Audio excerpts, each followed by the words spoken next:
All right. Hello. Thank you for joining us from wherever you are in the world.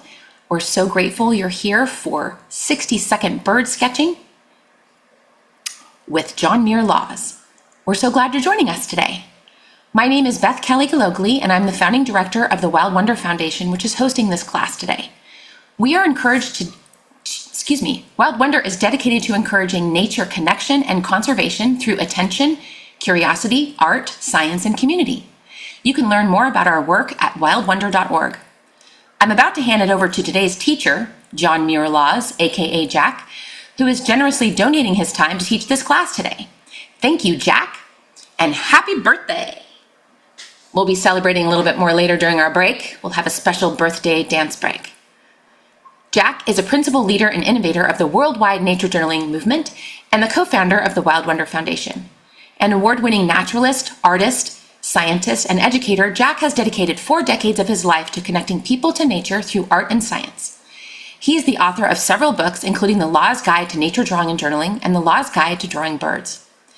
This class is a fundraiser for Wild Wonder, and all funds raised support our many free and low-cost resources that help people connect with nature. Big thanks to Rebecca Lowell, a part of our Wild Wonder team, who is helping backstage today. Thanks, Rebecca. And thanks to all of you for your support and for helping share the joy of nature journaling with others through your generosity. A few notes before we begin. Please use the Q&A feature for your questions during the presentation, and we will get to as many of those as we can. And please share your class notes and drawings on socials using Wild Wonder Foundation and tag us at Wild Wonder Foundation. I will now hand it over to you, Jack.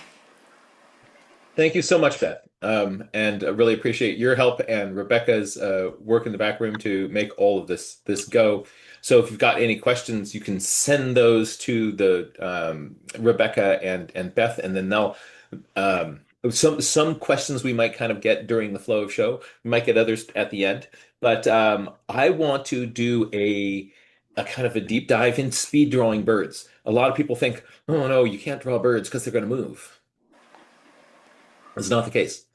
Yeah, they move, but it's because they've got that crazy ability to fly, because they can fly away, they'll actually stick around and let you draw them. And it's really, really, really fun. And they've got all sorts of details and little feathers doing this, that, and the other thing. And we've done some classes on carefully drawing detailed birds. But very often when you're seeing them out there and they're zipping around, kind of getting their posture, their position, um, is can give you a sense of the life of the bird in a quick sketch.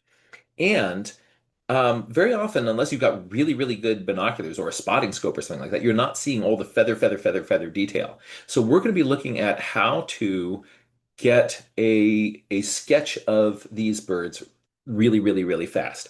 And it's going to start slower, and then we're going to kind of build up the speed. And you're going to find out that like in 60 seconds, you can really get down a ton of stuff. And we're going to look at this in 2 ways. Number one, let's say you want to do number one is to do a quick sketch of the whole bird. So you're done with the bird in 60 seconds. You've got that posture, this sort of pose, this thing, boop, boop, boop, boop. You can get those. Should you want to do a more careful drawing, the same process, or most of the same process, is what I do to kind of give myself a light, quick scaffold drawing that gives me the structure of the bird. And then I will slowly go over that in more detail. Essentially, I build myself a scaffold and then layer the details on top of that. And I can do that lightly. So this drawing approach works great for giving you that light scaffold. This drawing approach also works great if you are going to you're not going to be then taking that sketch into a more detailed, fleshed out drawing. You want to, in that time, just catch that pose and that posture. One of my favorite bird artists is John Busby. And in one of his books, he described himself as a collector of bird shapes. And his drawings are these wonderful, fast sketches. And they get all these different poses. And so I've been kind of thinking about like I wanna be like Busby. And so thinking about that and studying those sketches gives me some of the insights that I'm going to be sharing with you today. Really, really happy you're here. I think you're going to find this is a lot of fun. The only tool you really need is a pencil and a piece of paper, and you are good to go today. But I'm going to really encourage everybody as this is going along to not just watch and think to yourself, I'm going to absorb this into my brain and some point in the future I will have it at my fingertips, because we watch and then we forget.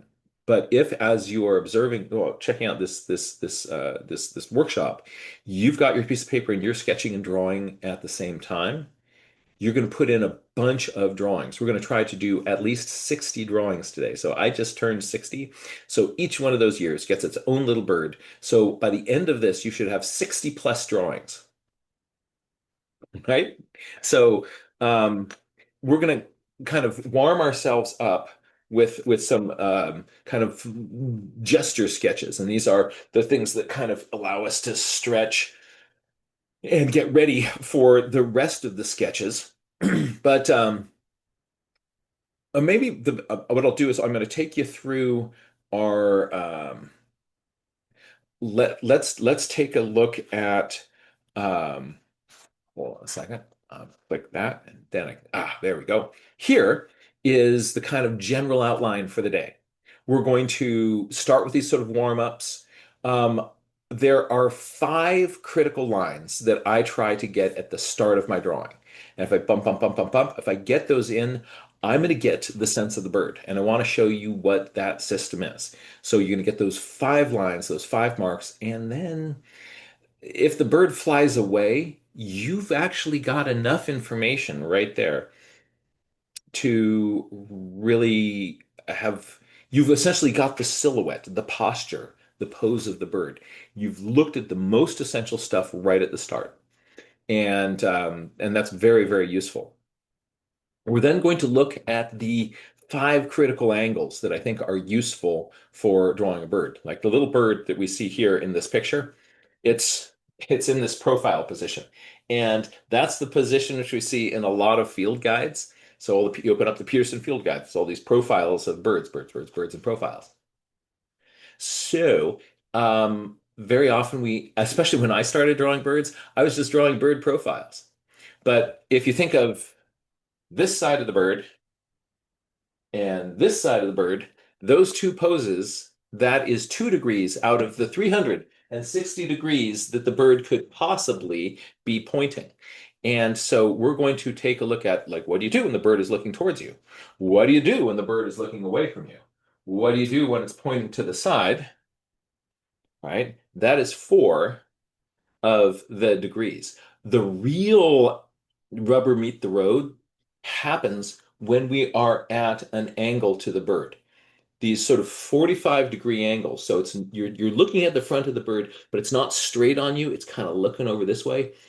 If you think about how much of what you're going to see, that's this sort of 3/4 view of the bird.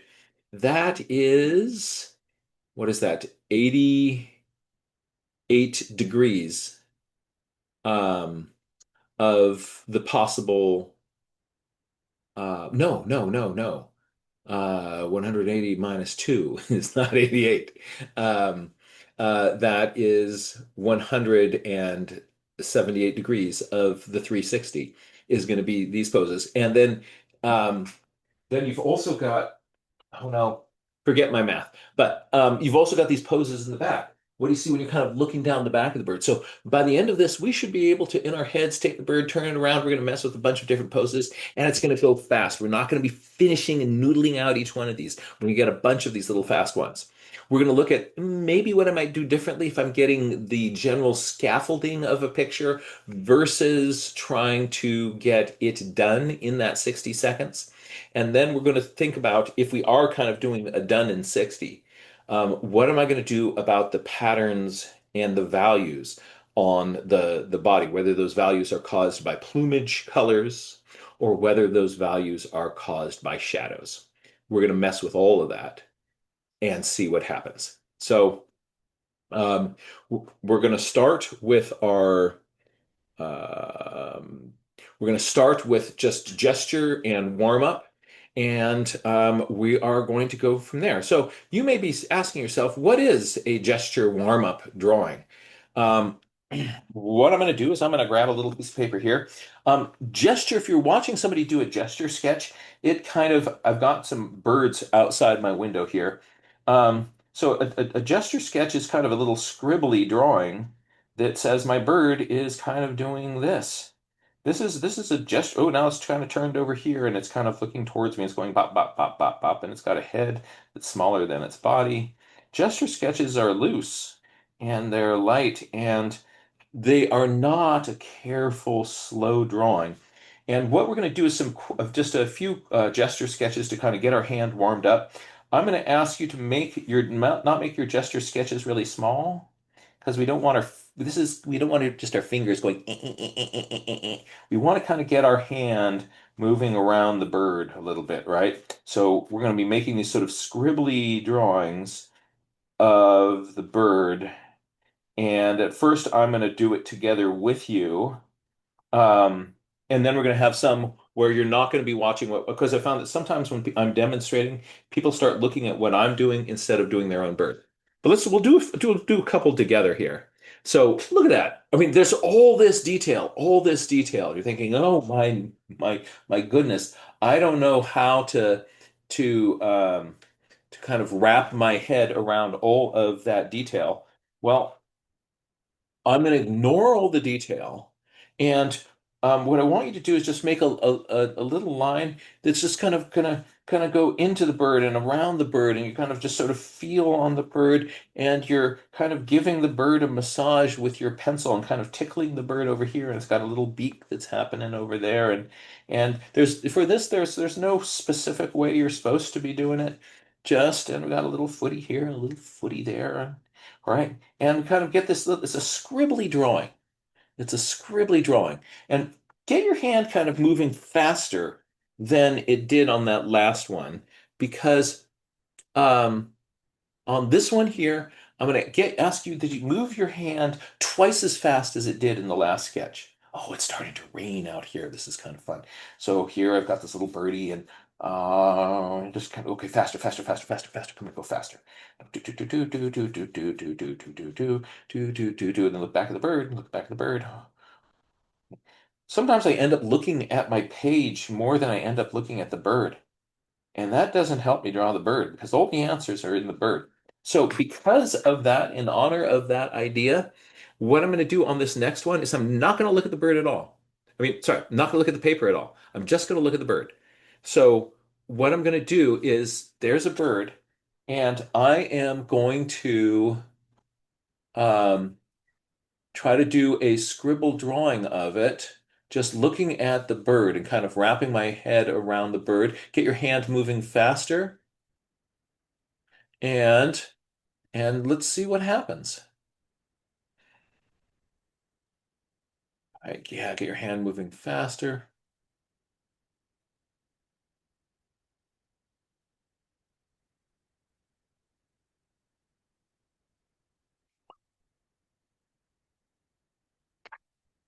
Now, just a couple of warm-ups without me.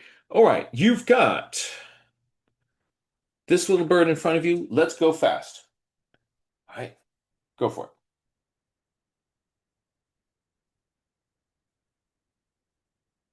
Whatever lines you make, those are good. I'll show you kind of an approach to what I do first in a moment. For now, we're just going to go for the bird. See what happens.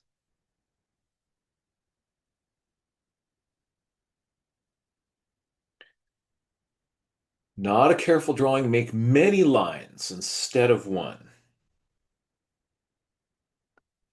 So I'm going to just sort of show the energy you want with this is not, there's the back of my bird's head, right? It's like you want to be just like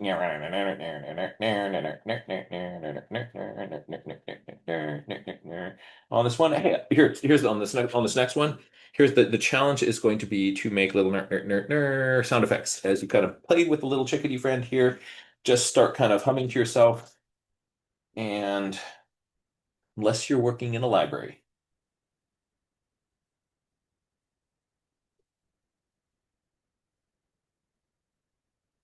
a little bit faster, a little bit looser.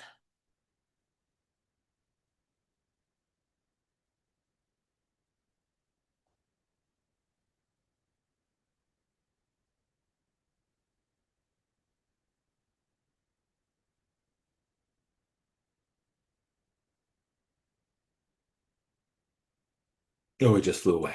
Oh, look at that one. You are so pretty. All right, just drop it. Let's just try this one too.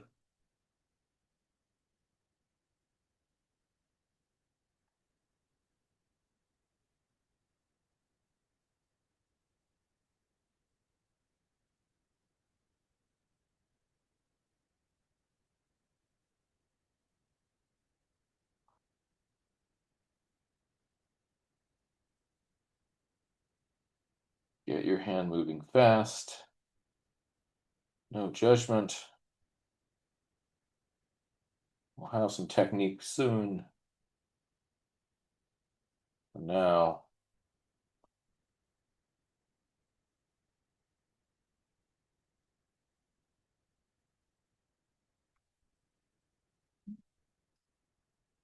it's a Junko with laser eyes.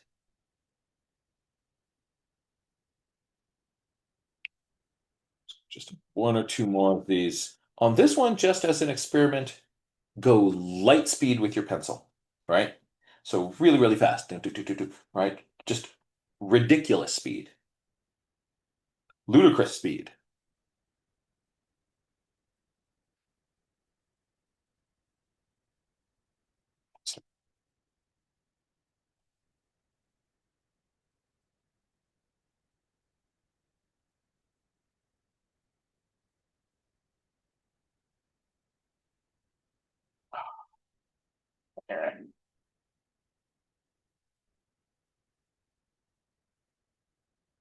And this is our last gesture sketch.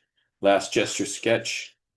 On this, take a big deep breath. Breathe, drop your shoulders, and smile as you do this one. Smile.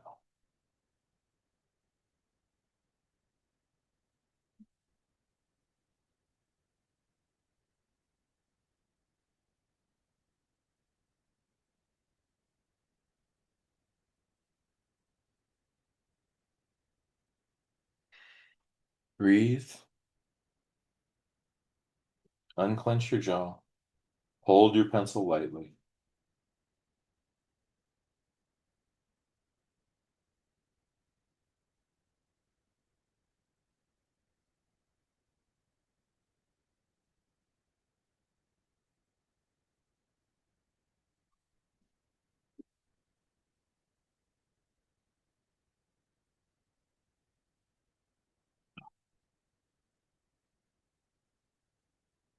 All right, that was just sort of warm up. Um, when I start drawing a bird, I'm thinking to myself, I want to get the most essential lines of this bird down on my piece of paper quickly. And if I do it a different way each time, then every time I'm sort of faced with this challenge of how do I start? And so I've been doing a lot of thinking about what aspects of the bird change the most, what lines give you the most, the best sort of feel of its posture. And there are five lines that I use that kind of catch the bird for me. And so um, let's play with those and see what we get. And then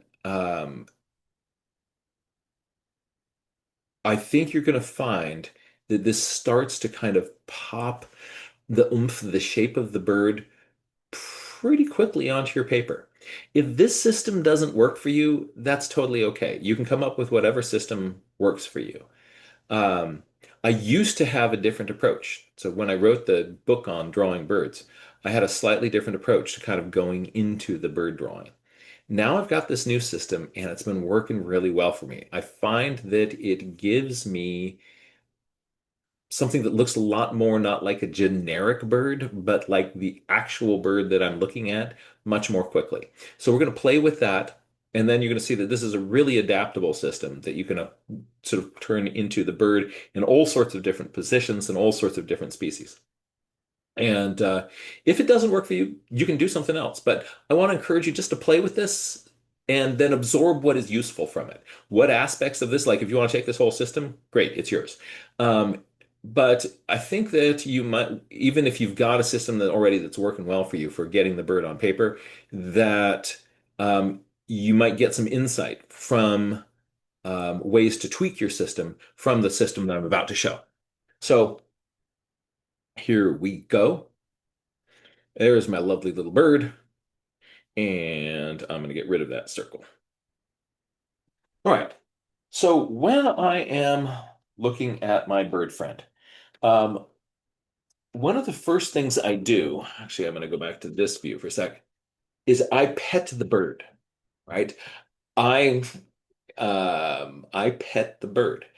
The bird's sitting there. I imagine I'm putting my little hand on top of its bird head, and then I go down its back and sort of feel that slope of its back, and I kind of pet the bird. I go like, okay, here's your little head, and then I can kinesthetically feel that change in angle as you come off the head and you go down the back. Sometimes it's a straight slope, right down the head, right down the back, out onto the tail. That's my first line, right?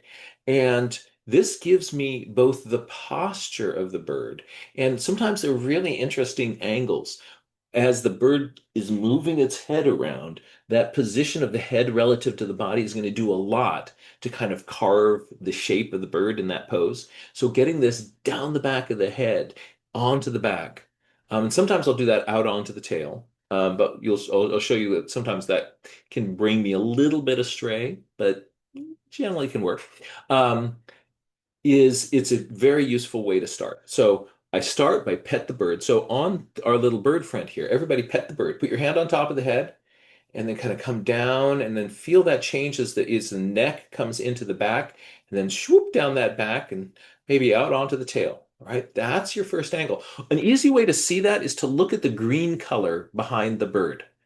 Look at the green behind the bird instead of looking at the bird, because then we get lost in details. But you see how that curve is easier to see when you look at the green? That's what artists call the negative shape. And then what I'm going to do is I'm going to put that shape onto my piece of paper. All right, let's see. I'm going to back up just a little bit. There we are.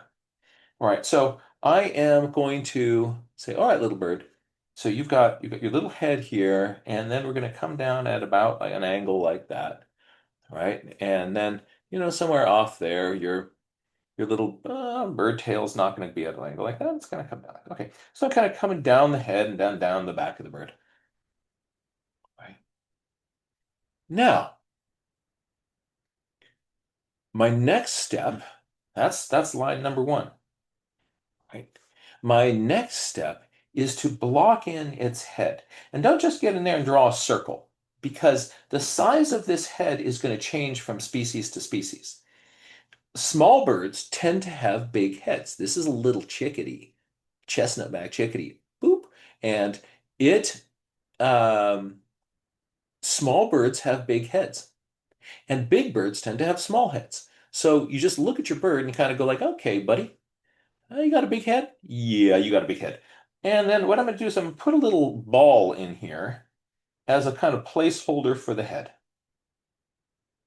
Right? So, and I'm not drawing that as one line, get it right, and there's sort of multiple lines there. Right? Now, which way is the bird looking? So that's line number two. Now, line number three is I'm going to look which way is the bird's beak pointing. In this case, it's pointing kind of straight out here, right? And I'm going to draw a line across the head. And that's called the eye beak line. The eye is going to sit on top of this line. The beak is going to be right on that line. And the so I'm going to draw that little line in. that gives me which direction the bird is pointing. It's kind of look at some of these gesture sketches over here. Sometimes you see just a little dunk, dunk, dunk, dunk, dunk, dunk, just a quick little line. And I can get back and kind of fuss with that beak later, but right now I want to see which way my bird's looking. So that's line number 3. Now, scratch the bird under the throat, feel your hand down its chest to that kind of inflection point where neck meets body, up over that little bump and down onto the lower chest. See that kind of S curve on the chest of this bird? All right, let's get that in. Um, so it's going to kind of come down and then it's going to come out a little bit and then it's going to come back. All right. Now, notice on the real bird that it's a smooth kind of S line. And if you look carefully, you see I did mine as sort of a straight line and a straight line and a straight line. The reason I'm doing that is because this is that sort of scaffolding drawing, and later on I can come by with a one kind of clear line and sort of smooth that out. But if I find I'm trying too much at the start to kind of get a curve, I lose track of the locations of these inflection points. And so what I want to notice, it's really changing direction here. It's really changing direction here. And so, um, and then that allows me to, then I can kind of later on kind of go over that and I can kind of get more of a little curve. But if I go bunk, bunk, bunk, and I kind of get those inflection points, these little posture lines are going to, um, they will catch what I'm getting much more quickly. So I'm going to go boom, boom, boom. That's line number 4. 1, 2, 3, and 4.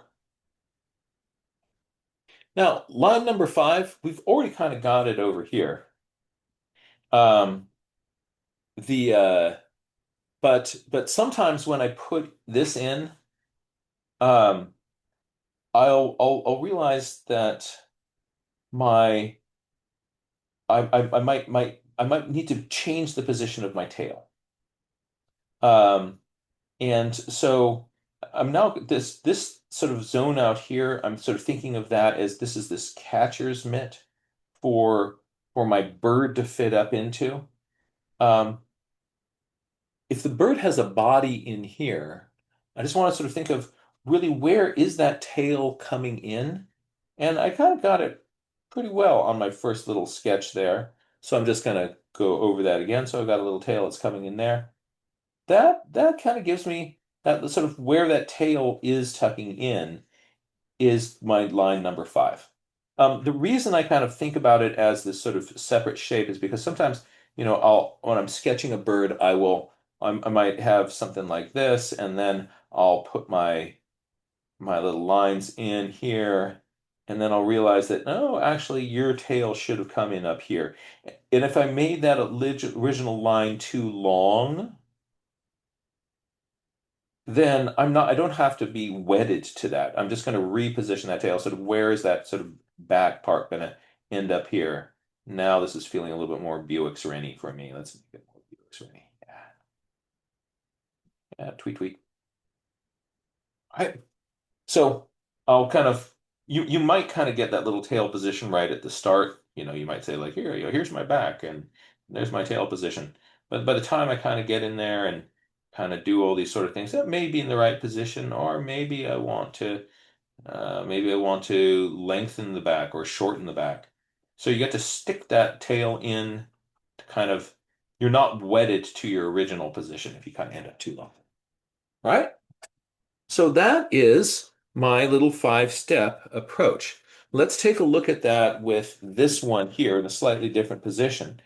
And you'll see that you can get these lines pretty quickly. So first, pet the bird over the head, right? You're gonna go over that head, and then there's a little bit of a back angle, and then it comes down. Now, pretty big old head in there, and this one's looking up this way. Now, what are we gonna do? The throat comes down, it's gonna step out at an angle, there's an inflection point, and then it's coming down. Right? That is my my body in there, my tail, I'm going to stick in there.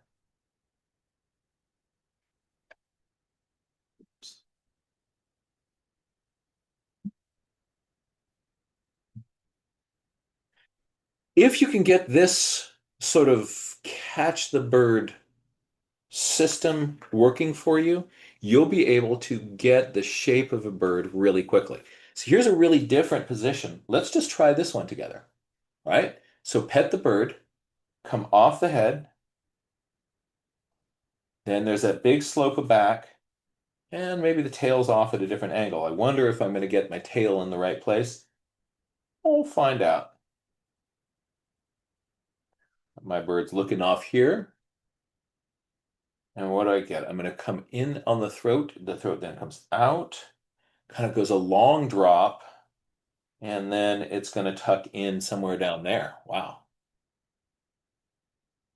Now, this body feels really, really long, really, really long. And maybe my tail, I'm going to put it in a slightly different place.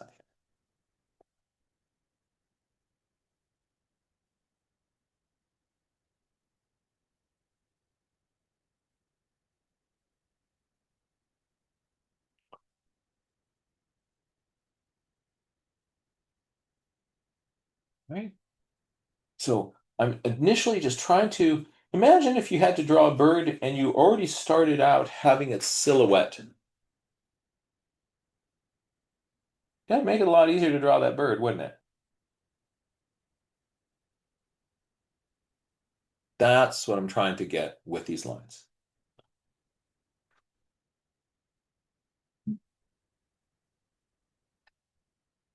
Oh, look at that. Look at that. Oh, by the way, I should mention that every photograph that you're seeing here, there's a wonderful website called birdpixel.com. Go there, and Vivek Ganzode has given us nature sketchers permission to get on there, romp around, and use all of those to train ourselves to draw birds, make art, and just be a maker. So, want to encourage people just to take advantage of that incredible, incredible resource. Um, on this one, what I'm going to do is we're going to kind of go through our basic system. Then you're going to see I'm going to give it a couple little bonus tweaks now that we're kind of starting to kind of get comfortable with this. All right, so I'm going to come over its head. I'm going to go down its back, pet it, right? And then I'm going to put a ball for a head in, and it is looking pretty straight out here. Why so serious? Right? It has a throat angle, and it cuts back like that. And that's kind of gives me a big ball for tucking in there. And then what is the tail going to be doing? The tail is going to be sticking off down this way. Now, Hey Jack, we have a quick question for you. yes. Could you run over those five lines again, just stating what they are? We have a question specifically about the fifth line. Is it the tail or the body? Oh, as I was describing this, I was thinking to myself, should I have said 6 lines? But I only had 5 lines written down. So I'm thinking about kind of where that tail goes in for the fifth, but I am finding that I am kind of giving myself a little extra kind of there is a 6th line in here, which is putting that body in. So let's just pretend it's a 6 line system. All right. Um, so um,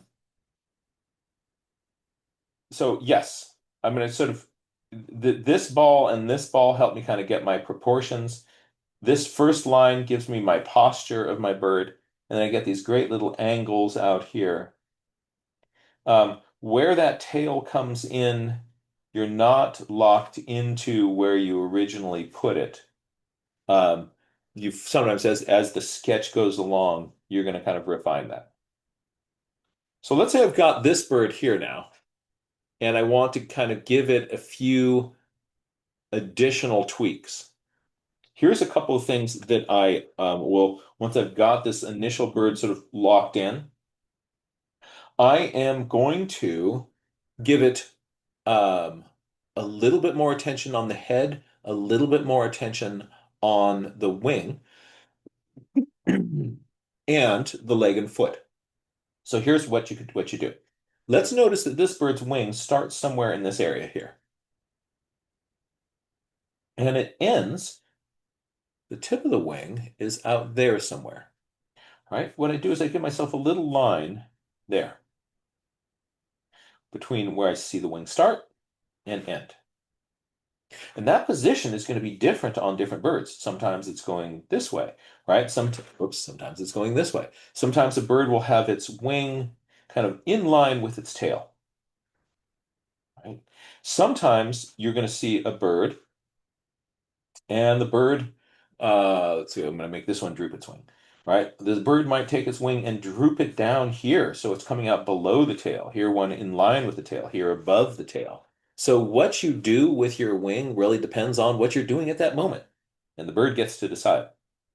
So this is my initial wing line. And when I'm doing these fast sketches, here's what my wing looks like. I start with that one wing line. I then am going to give a ball for this mass of feathers that is on the wing, what's called the secondary feathers. So I put a ball on my line. And then sometimes, so if I'm drawing fast, I will give this line and my ball. If I'm working that wing out in more detail, you'll see that if I just sort of put this little wedge, turn this little part into a wedge, that is starting to kind of feel like a little birdie wing. So the wing is going to be that front line and a little ball. So for this one here, I'm going to say there's a little ball of feathers right in here.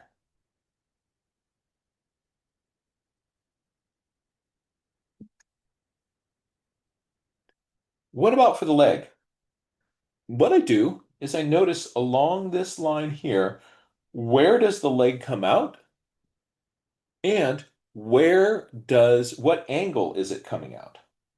So you'll generally find that the wings, that the legs come out at a forward angle.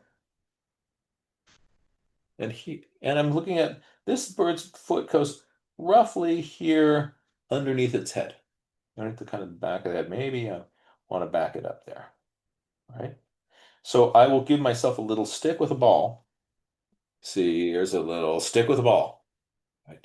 What I'm doing is I'm saying to myself, that's where your foot is going to be. And lastly, this other detail that is kind of a nice one is I'm going to look at the forehead angle. Notice on this bird, there's sort of a ski slope here. You come down that forehead and out onto the beak. On some birds, there will be kind of a steep forehead. Your forehead will come up, and then you'll get your beak, right? So just as I looked at an angle behind here and got that angle and say, what is the angle here? I can do that same sort of thing. What is the angle on the forehead? Is it when you're going up the beak onto the forehead, is it a ski slope? Like this little icterid here? Or is it something that is going to have a forehead angle? So those are three bonus details. I can get my wing. Remember, that can be above, below, or in line with the tail. My foot and my forehead. As you're putting in this foot, just one other thing to kind of notice. Imagine that this is the gravitational mass of the bird here, right?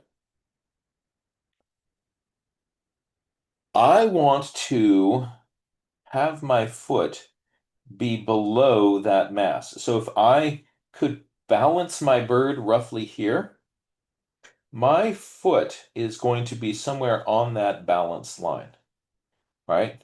So if most of the bird's weight is back here, if I put my foot here, and tried to balance this bird on the tip of my pencil, there's so much weight over on this side it would tip off. And if I put my pencil over here to try to balance it, it would fall back this way. So actually my balance point of the bird is somewhere in here, and that's where you want the circle of the foot, not where the leg comes out, but where the circle of the foot is going to be below that. And if I can see both feet, then if this is sort of where sort of the balance line coming down in the bird, then my feet want to come on either side of it. So it could have 2 feet, but that balance point would be between them.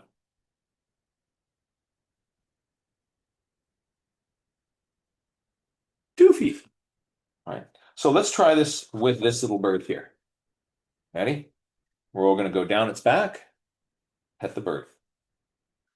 I find it so much easier to have kind of a system where I kind of know where I'm going right at the start. All right. I'm going to give myself a little forehead in here. We're going to, it's a little angle, comes out. I gotta get that.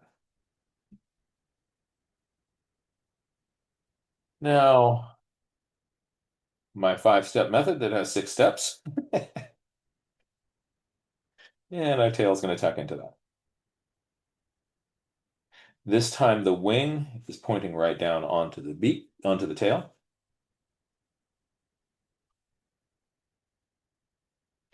What are the legs doing? All right, they are coming out here and they're forward. They're going to be on either side of that sort of center of mass. And can I give this bird a little forehead angle? This one actually does have a little forehead angle.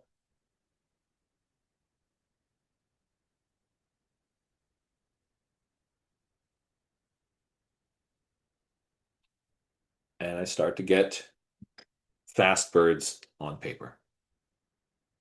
All right. Last one here. Let's play with it. We know what to do. And it's too light of a pencil.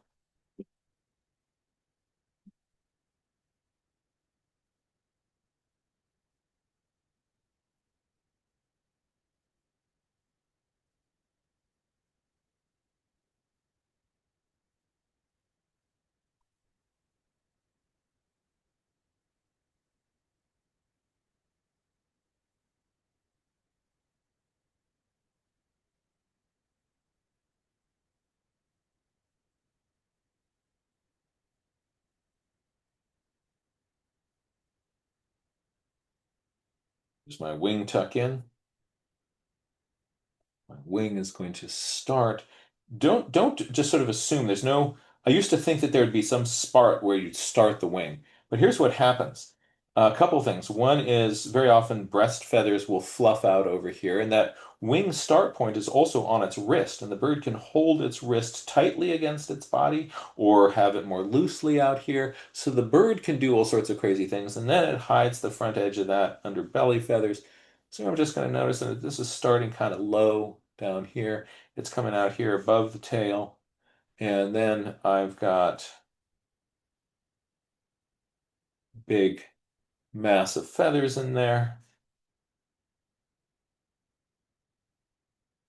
My foot, where's my foot going to come in? My foot is going to come in somewhere in here.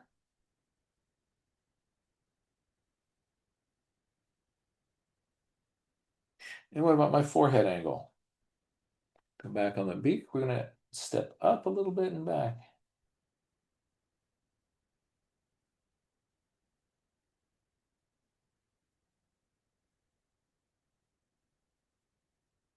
That's the system that I now use. If you've got Law's Guide to Drawing Birds, you'll see that in the past, what I did is I started with one line that was the central axis of the bird, and then I put a kind of an oval on top of that, and then stuck a head on top of that, and then gave it a beak, and then I got the angle behind the head, and then I got the angle in front of the head, and then stuck in a tail and some feet, and give it a wing. But by the time I was getting to these angles and things, there's more steps in this. And by the time I tried to get to this part of the drawing, it worked fine if I was working from a photograph. But when I was working from life, the minute the bird moves, these angles all change. So if I can get that angle, boom, right off the bat at the start of a drawing, and then hang the rest of the drawing from that. So if I get this original line, right, and then I can hang the rest of the drawing from that, that is going to be something that will really kind of capture that posture. It does it much more quickly. So if you like the system that was originally in Law's Guide to Drawing Birds, terrific. I encourage you to play with this new system a little bit because I'm finding it is working much faster, much better. Oh, we did have another bird in here. And we'll look at what a different posture. So let's definitely do that. Right? You know what to do now. When you're putting in the head, that's where you're really thinking about proportions.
Hmm.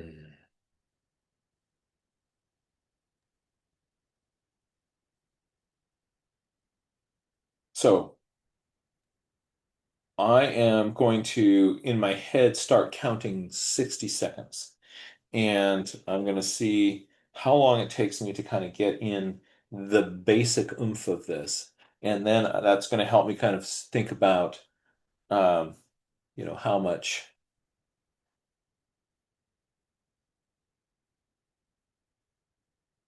more time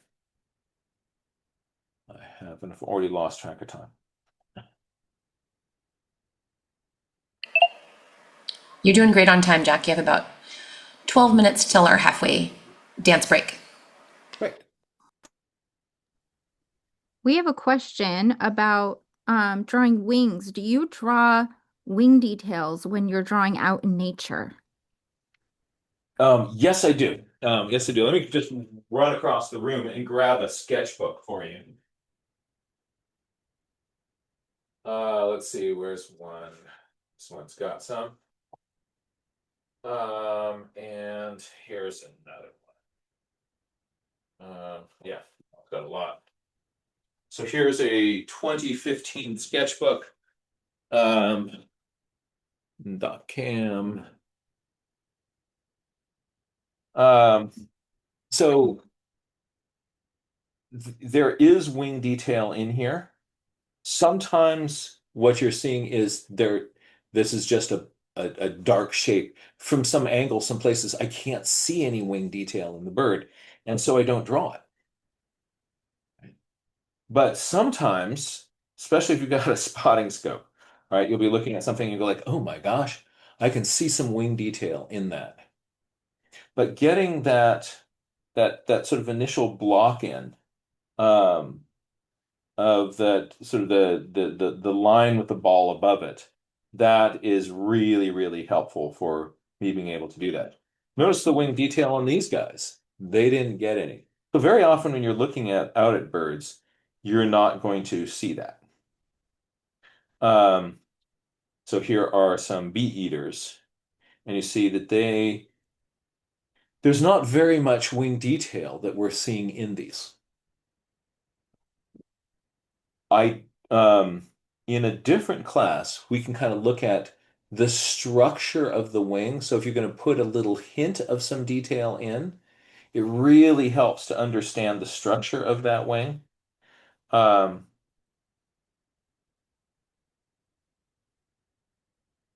and so that you know what you're putting in, you know what major feather groups are there. But in situations where I can't really see the um, where I can't see the details of the wing, I'm not putting that in. And let me see here.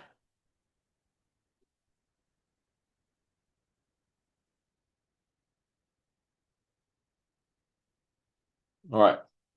So yeah, so here's kind of sort of an abstraction, a simplification of one detail. But sometimes you see that if I just had a line with that ball, that's going to do a really good job. Right? Now, let's doop, doop, doop, doop, doop, doop. Um, you don't. We have a couple more questions that have to do with this particular stage of Okay. drawing. Do you ever use an eraser when you're drawing colored pencils using the five lines? Do you ever erase or do you just keep going? Right. So, when I am doing this on my own, if you take a look at this here, you'll say, "But wait a minute, mister.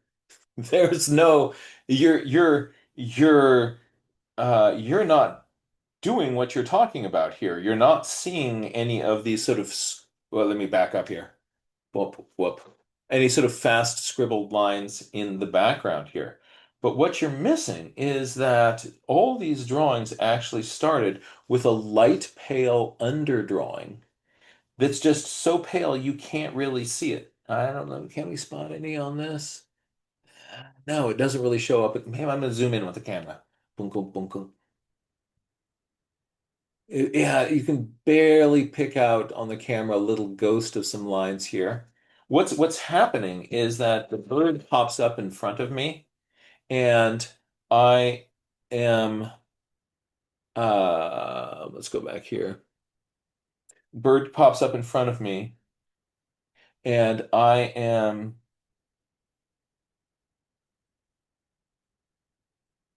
making a little light sketch drawing with this thing. And it is so light and ghosty that then when I come, if let's say I have a line that's really, let's say this thing started off way out here, I I don't have to even get in there and erase any of that because now when I go, uh, if I go over this, I've got this shape already blocked in for myself. And what I'm doing is I'm saying that my bird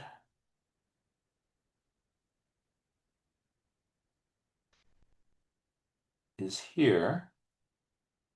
I have given myself these lines that already block in the basic shape of it.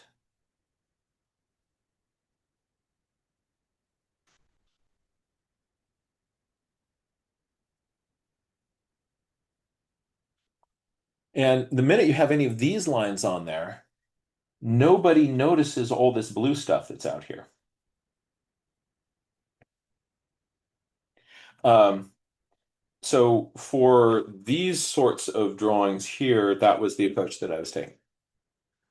Um, but just that blue pencil really doesn't show very well on the digital camera.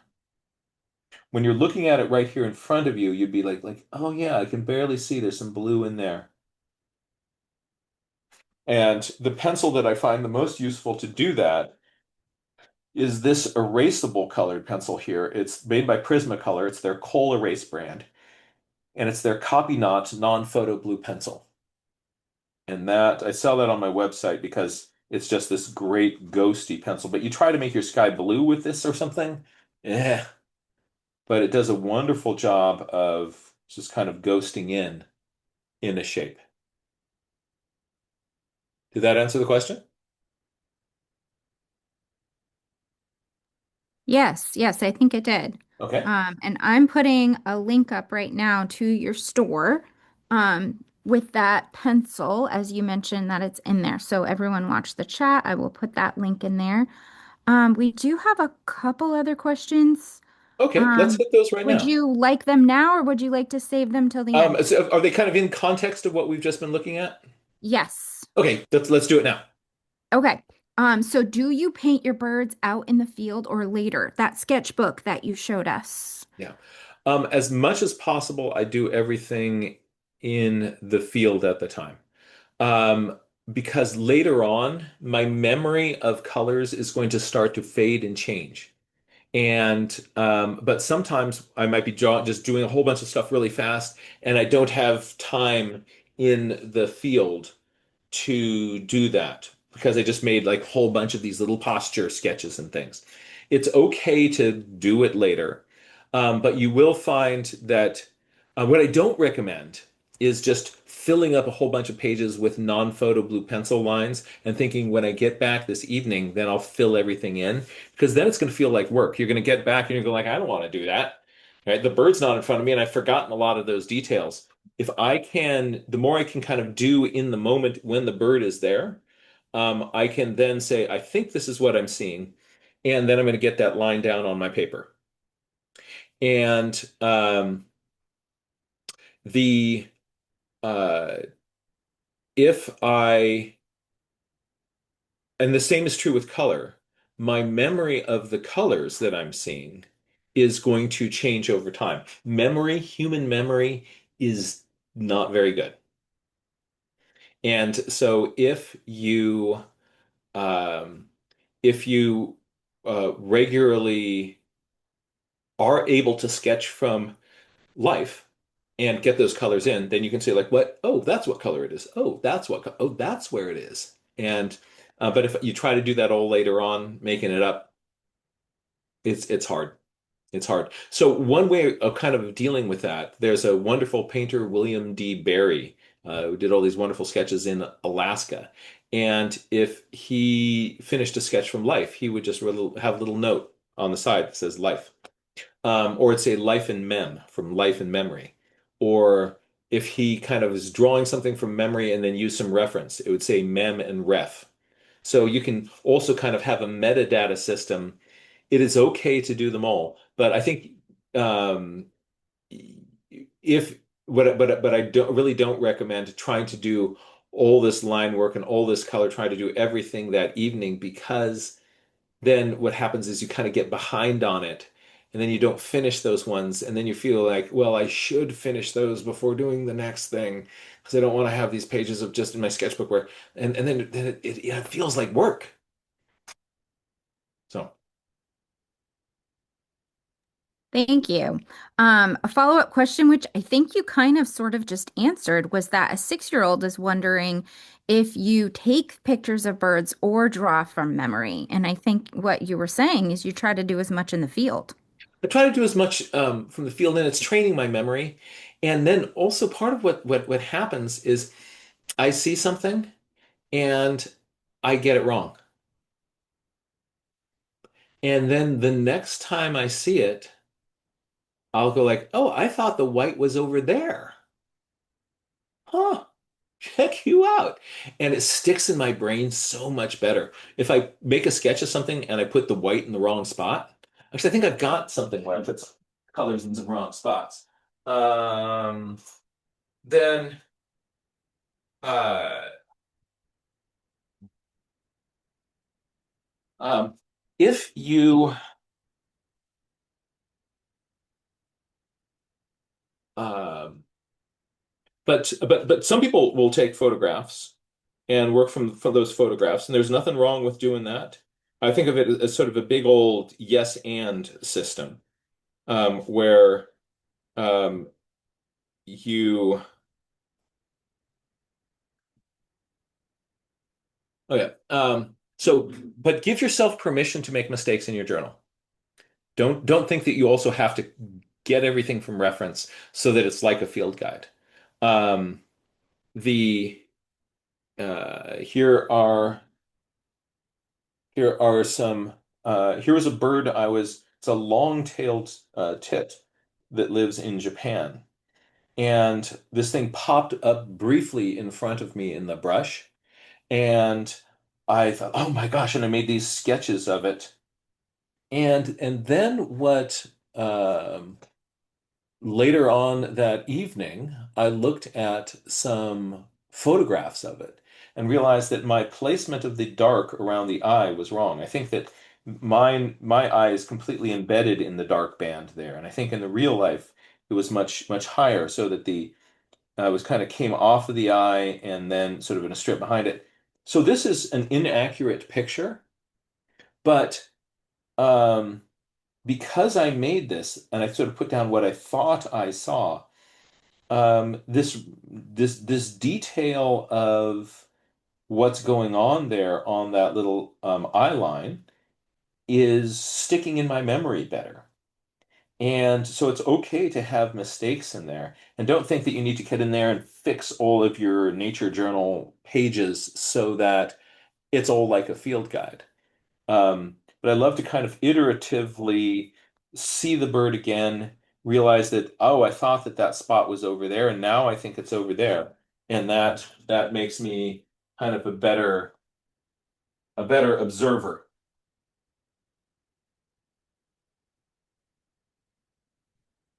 Thank you. We do have a few more probably quick questions because it's just about some of your tools. The dark pencil used over the non-photo blue pencil. Are you just pressing harder or is it a different pencil? Oh, that's a different pencil. So, and in that let's see, in this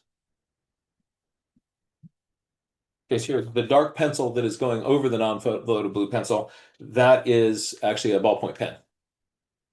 So these are ballpoint pen sketches on top of non-photo blue. Yeah, another question was about your pen. So you're using a ballpoint pen on top of it. That's really interesting. See, it shows nature journaling is accessible, right? Yeah. You don't need So fancy yeah, pens here's and here's the pencils. fancy tool that I have. This is the Bic round stick. All right. The most sort of basic, bare bones, find them everywhere pen. And something that's nice about kind of getting used to using say a Bic pen is that if you lose your pen, then it's easy to replace. Um, and let's see if I have any here. Where was I? Sometime I was I lost my pen, and then I was staying at a Motel 6, and the Motel 6 had a Motel 6 branded Bic round stick. And I said, "Oh, thank you very much. It's okay if I take the pen." And he said, "Yeah, we've got that's why we're here. That's why we put our little logo on it, so people will walk around with advertising for Motel 6 on the sides of their pen."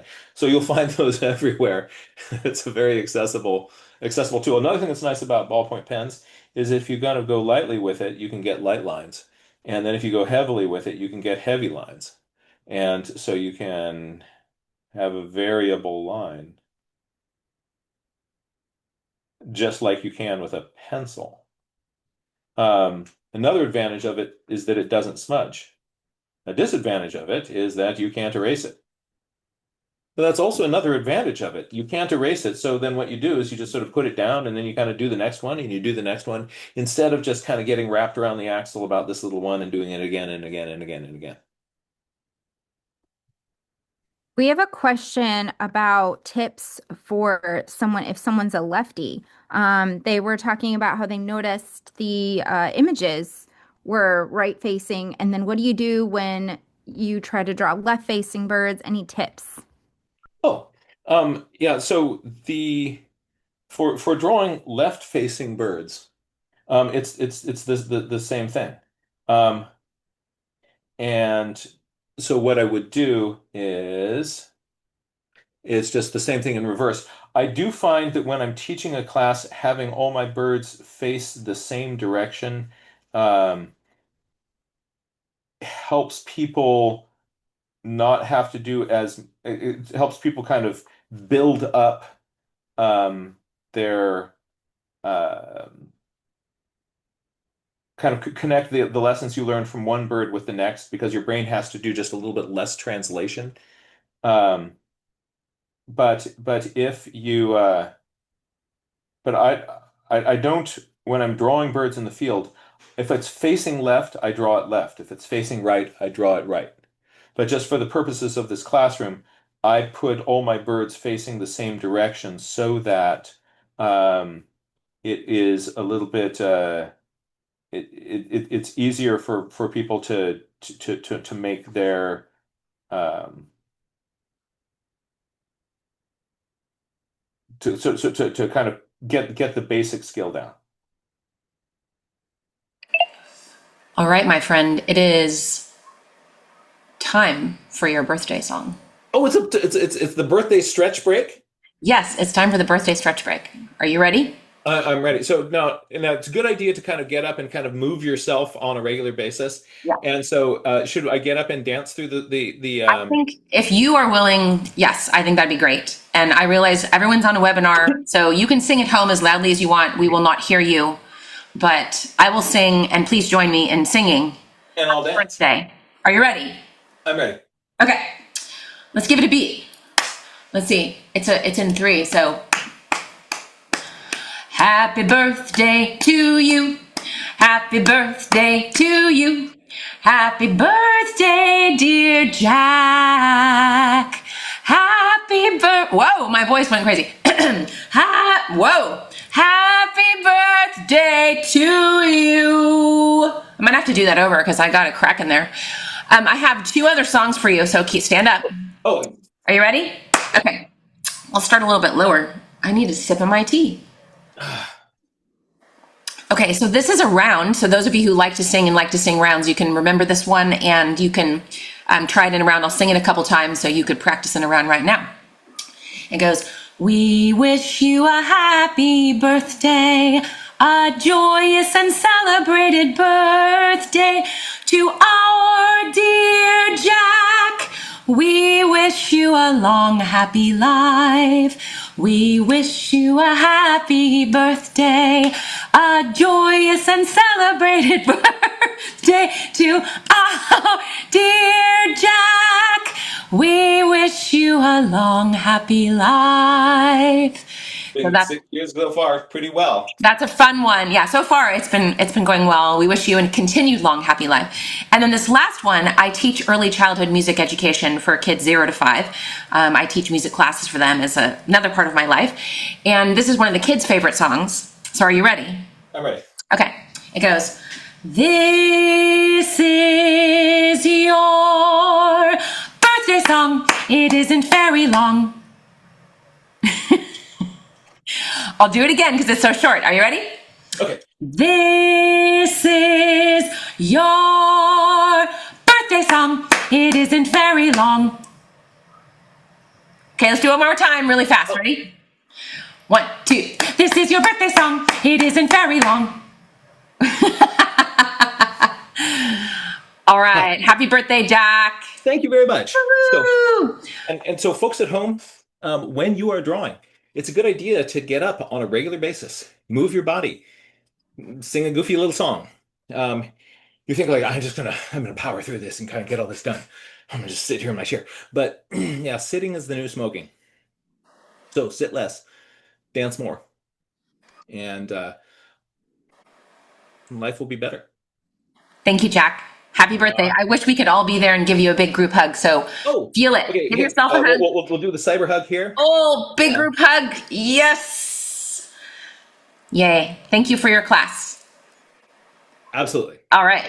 So now what we're going to do is we are going to get used to leaving all these like bird profiles, right? But most of the time you're going to see birds in all these other different angles. So that's where we're going right now. Let's draw a whole bunch of birds in all these other goofy angles. And I'm going to show you a few other tricks that help you kind of orient that.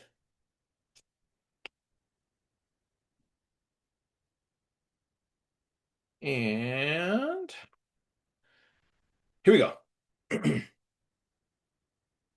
So this little bird, what you could do is you could wait until it turns sideways and then draw it. But what if you gave yourself permission to draw birds in all the different poses that they have? So again, if you are drawing this bird, all right, this one has a big slope on the back. This is what we've been doing, and this is you're gonna look up that way, are you? Yep, okay. And then you're gonna have a big kind of tummy here, and then a big old chunk of the body here, and we'll stick a tail into that, and doop doop doo doop doo doo doo doo doo doo. And right, but what do you do if the bird does that? Well, it's just as we were saying before, it's the same thing. You're just going to start the other way, right? So here's that little line along the back. Here is that head, right? And then you're going to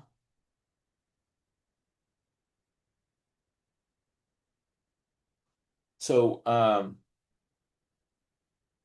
the you don't want to be like Zoolander and only be able to make right pointing birds. Um, and so but this still, this pointing this way and pointing this way, those are just two of the 360 degrees. So they can also do this.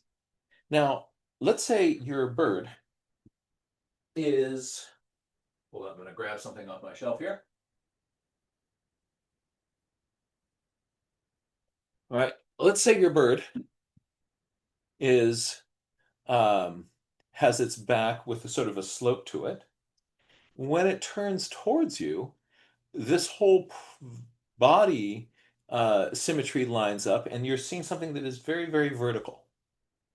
And so even if the bird is holding its body tilted like this, when it points towards you, it's now a little vertical thing. How do I do this? What you're going to do is the approach to it is just the same. But this time, which side do you start with? So you're going to go down one side and then put the circle in, right? But which side do you go down? Just go down whichever side is the most interesting.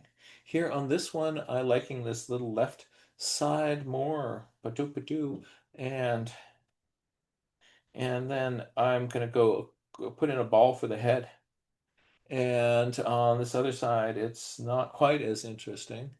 And but then it kind of sticks out and it comes down. And there's your little tummy. Huh, right.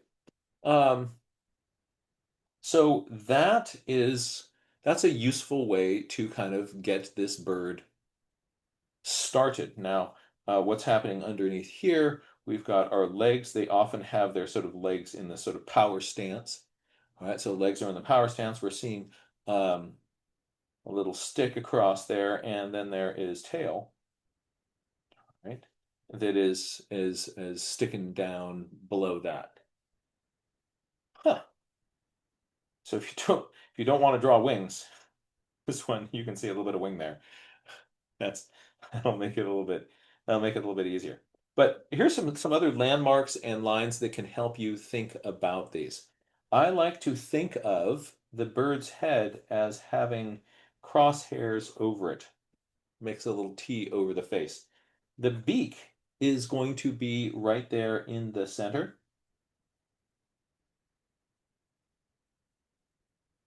And I'm going to draw that a little bit larger. It's kind of house shape. And if you make the line between the top and the bottom really, really hard, sometimes it looks more cartoonish. So sometimes I'll just kind of hint at it coming in from the side. And that is my little bird beak. Now, does that look like a bird beak? Oh, not really, because I'm used to bird beaks kind of having more of a bird beak shape. But if you put it in the middle of a face of a bird, it'll read as a bird beak. Now the eyes are on either side of that, and they are um, from that line through the middle of the mouth. They are again sitting on top of that eye beak line, but from the front they are much more oval. And sometimes you'll see the outside part curved, and then the inside part you'll see more of that kind of skin, kind of doing kind of an angry bird's look. So on this side, I'm kind of giving it like that. Um,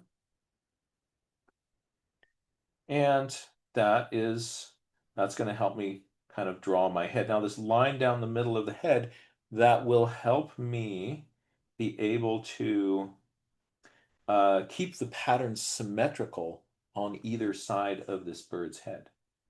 So if, for instance, I see there's a little white blobby in the middle, I have dark in front of the eyes here, and I have a little pale spot on either side there. I'm kind of thinking about where are those relative to that sort of center red line.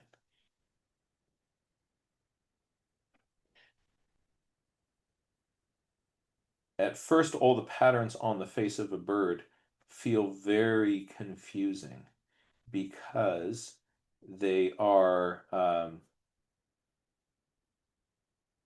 you don't really see what the structure is to it. It turns out that the markings that you see on the head of a bird very often are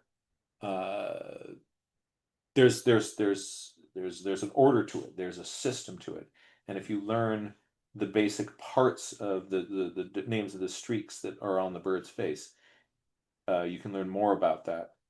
David Sibley, in his book Birding Basics, has a wonderful breakdown of sort of bird anatomy and patterns. So that little crosshair through the head, and I also will think of crosshairs or a sort of a center line on the middle of the bird's bird suit. This is, imagine if the bird has a little zipper. There's its little zipper pull to kind of zip up its little bird jacket. And there's a pad of feathers on this side. There's a pad of feathers. They actually kind of come together, and they sometimes make a little line down here in the middle of the chest. You can look for that. But if there are patterns on it, it'll be symmetrical on either side of that little zipper line. So this sort of stacked vertical bird with those my sort of mental model is that I have this bird stack, and then I have my crosshairs here and that center line there. Those are going to be really useful for kind of keeping the symmetry of this bird. If the pattern gets more complex, I'm still in good shape. Notice that the head, so on this one, it's going to come down here. We're going to go out and down. What about this side? We're going to come out. That the head is narrower at the top, wider at the bottom. So birds have these sort of lovely birdie cheeks that are wider on the sides.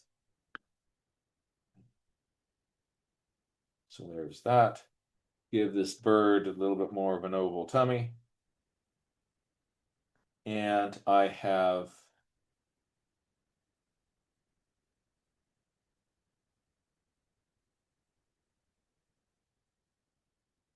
got framing where I can now try to get my lights and darks symmetrical on either side of this. So on this one, I've got a little bit of dirt in here. I've got my little birdie beak in here. I've got eyes. Then I'm going to do those as little ovals. And there are light patches underneath its eyes.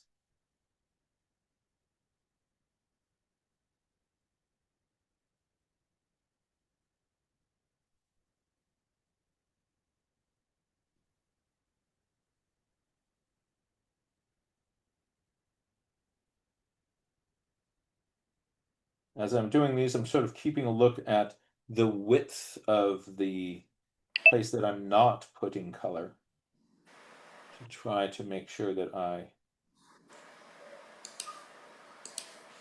keep as I'm drawing in the black stripes, that I keep the yellow stripes the right thickness. But that thinking of things off the center line is going to help me have my bird be symmetrical.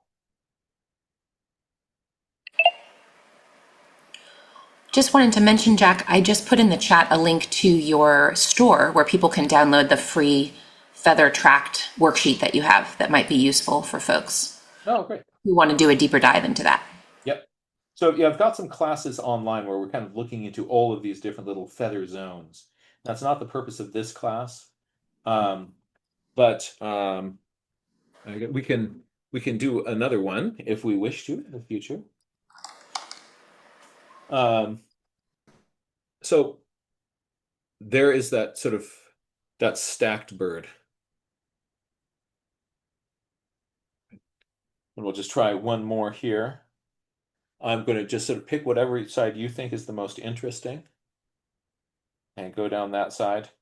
Give yourself a ball for a head. Come down the other side. So we're kind of trying to get some of those angles. Then you can put in your belly.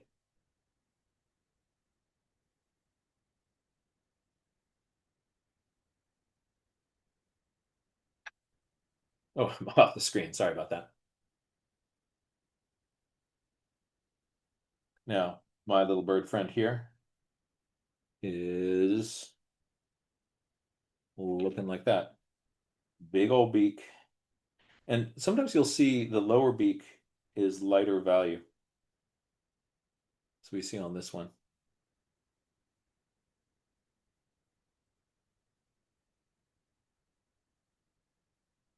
And what I'm going to do is, as I am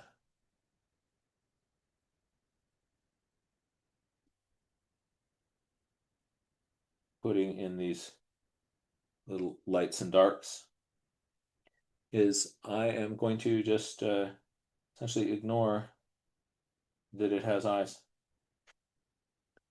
Um,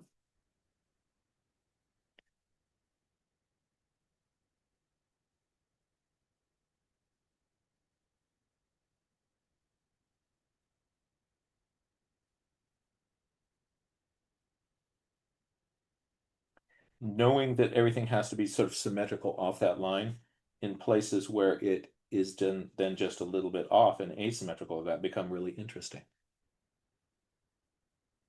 That symmetry on either side, I want to try to track that.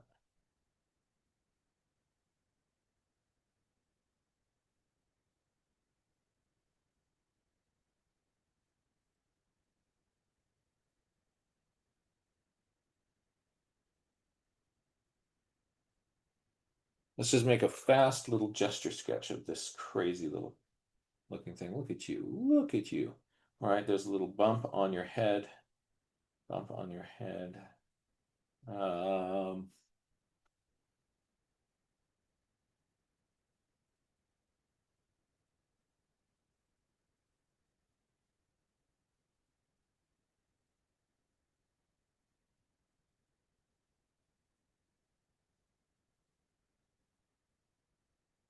Crazy long legs.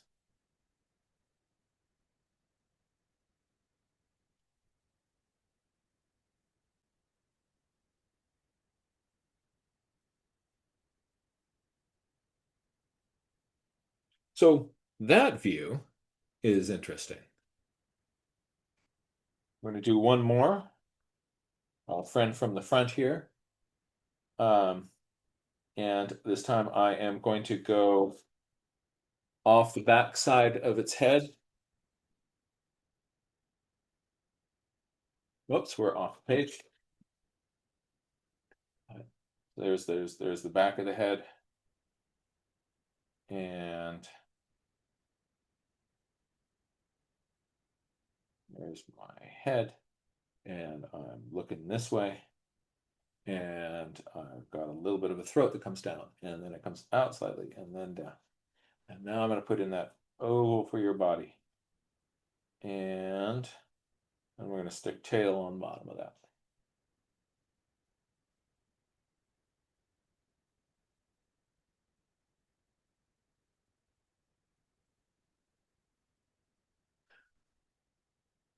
Got cute little bird feet.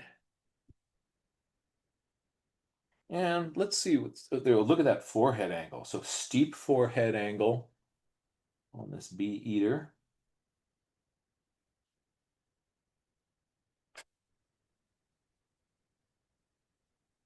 Pretty big head.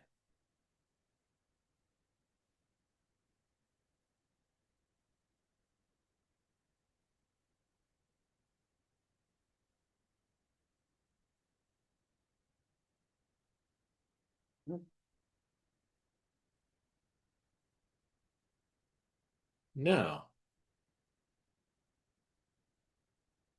what do you do if the bird turns at a 3/4 view angle? This is our next angle, and we've got these front views, but this is partway between front and side. This angle here, where the bird is looking towards you, and you have a little bit of the 3/4 view, and the back 3/4 view, are both things that if you intentionally look for birds that have those angles in photographs on Bird Pixel and draw a bunch of them, this will radically improve your bird sketching. So we're not going to be afraid of these views. Right? How do we do it? Good news, the same way. So let's just come down the back of this bird. And it's generally going to be a little bit more vertical because remember, straight towards you is totally vertical. This is all slopey. So in between that is in between that. So it'll be a little bit more vertical. And then, so I'm going to give myself a ball for a head and a little eye beak line. And then we're going to come down the other side and straighter on here. And then curve here. I'm going to put in a ball where my body is, stick that little egg up into it. What about my wing? It's starting somewhere in here and kind of going off. What about my tail? It's starting somewhere in here.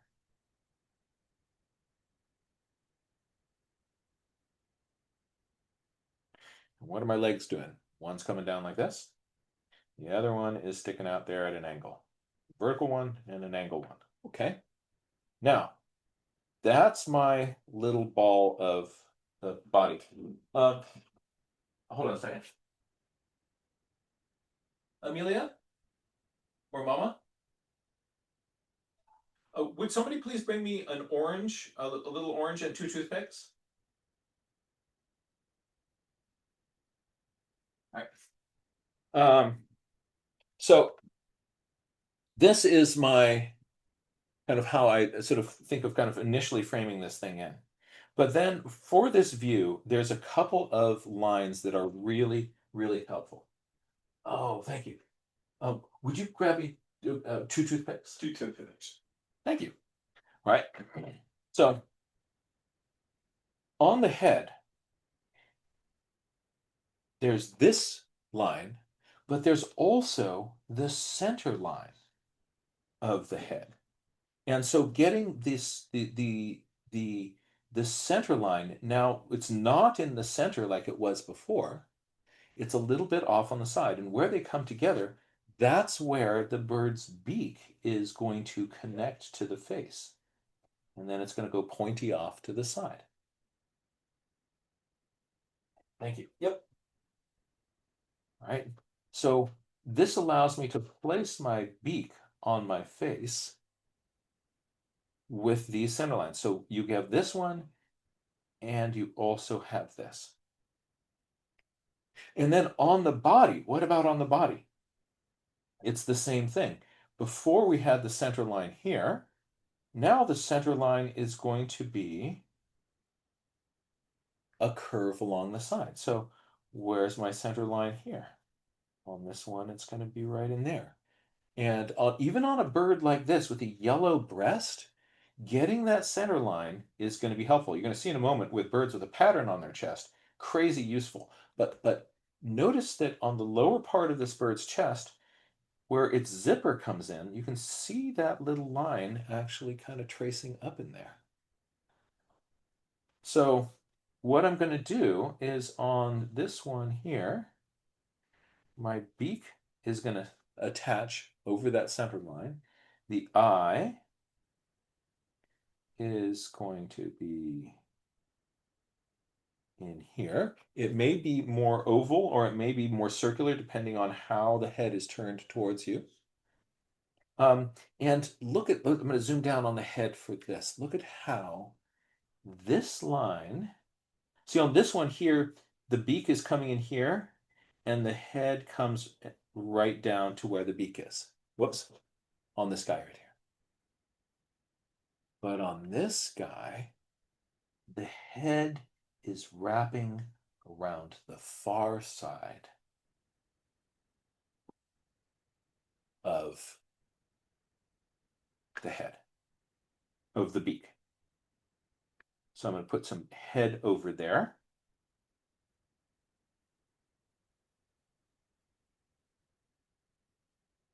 Most of what you're going to get here is this fluff of feathers of the breast that is going to cover up most of the wing. So if you don't like drawing wings, 3/4 views are going to be your friends.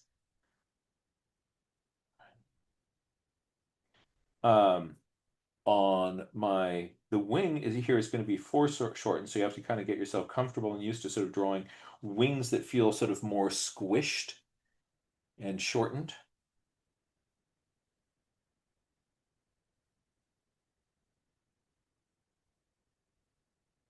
Now, let's just play with how this head comes down. If this is the center line of my head, right? This bird seems to have a little dark throat with hooks on either side.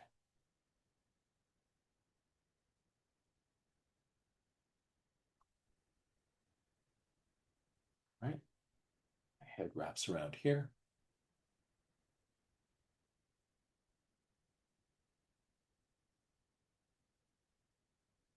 And I've got this 3/4 view head looking over that way. And let's now another thing that's going to help this be kind of a 3/4 view is what I do with the legs. Here's what I used to do with the legs. Let's say this was my bird body. And if this was the center line, I would say, all right, and then I have my 2 legs sticking out because the bird legs come out at a forward angle. And so I would draw, because I would think and have these parallel legs. And so it looked like all my my birds were kind of on the bunny slope, kind of on their little skis coming down the hill. But this is here's my kind of the orange insight. Let's say this is my bird body. If I look at the bird from the side, remember how those legs come out at a forward angle? I'm going to put these in at a forward angle. But remember also how when we were looking at them from the front, they were kind of power stance. So this is forward angle power stance, right? Here's the side of the bird. When I see it from the side, right, I see these legs coming out at a forward angle. But watch what happens when I do 3/4 view. This one now is straight down, and that one's at an angle. Ew. Ew. See, what that is, it's this one here. As I rotate it, I'm turning it until it is now pointing straight towards me, right? I don't see them at the same angle. So instead of doing like this, I'm going to be expecting them to do this. And so when I see it, I go like, oh yeah, there's that thing where you got that one leg that is kind of pushing towards you and it is coming more straight down. And what is its friend doing? Its friend is off at an angle, right? And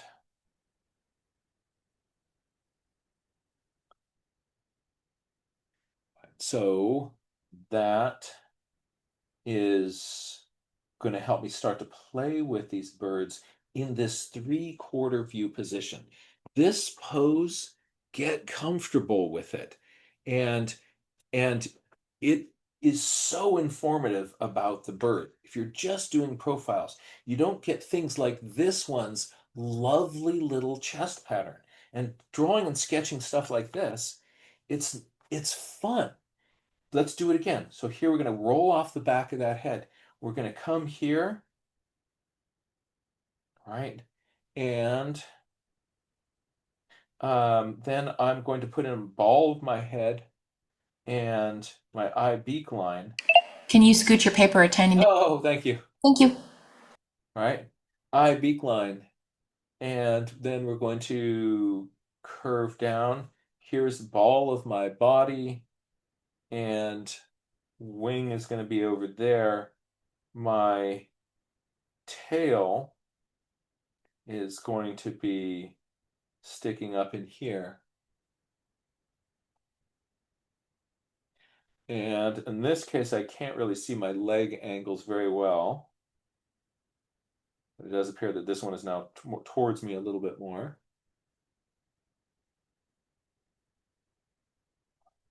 But if this is the center line,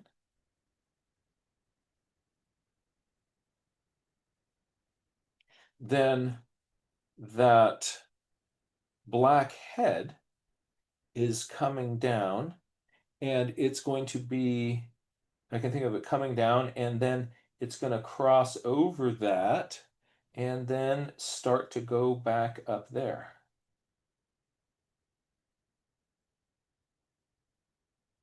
And below that is the red zone.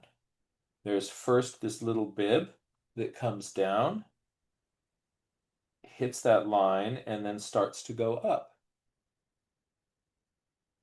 And notice how on this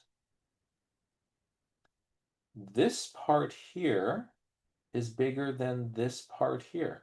That's because this part on this side here is wrapping around the far side of the bird. So I am expecting it to be asymmetrical. Put a little strip down the middle of this. And look at how fun that is. So on that thing that is wrapping around the chest, the side that is on where you are, you're going to see that as being bigger because the back side is foreshortened around the back of the bird.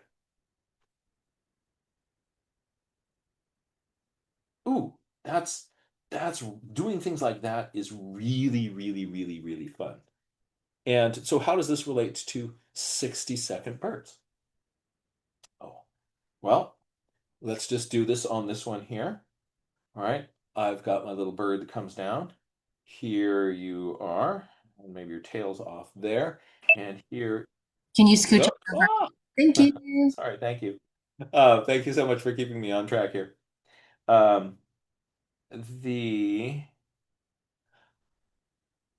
neck has angles and then comes down. There's a ball of the body here. I can see sort of leg, looks like it's got its bird knickers on, kind of sticking out here. And if that's my center line, right, then this collar is going to come down there and up. I have on this side some wing. I've got some tail. I've got some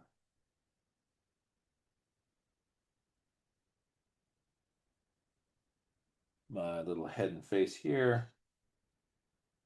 I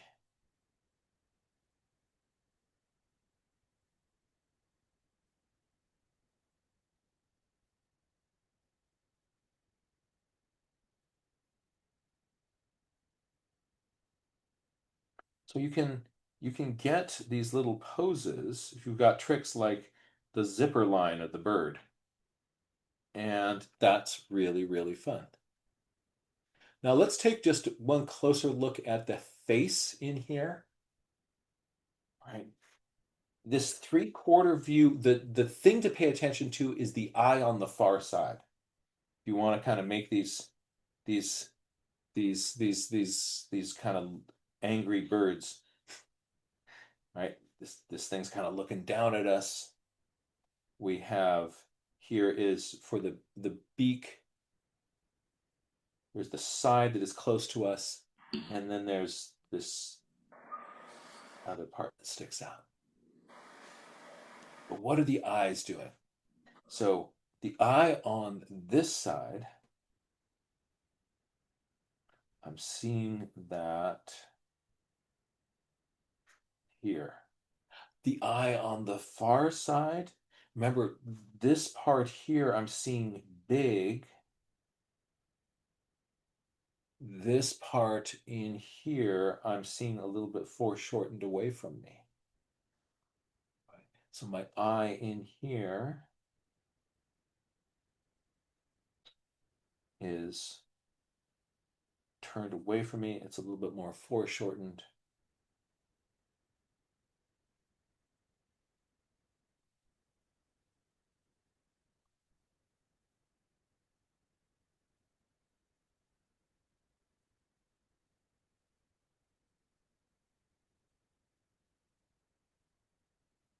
So expect the eye on the far side, especially if you've got photographic reference material, then really check out the eye on the far side.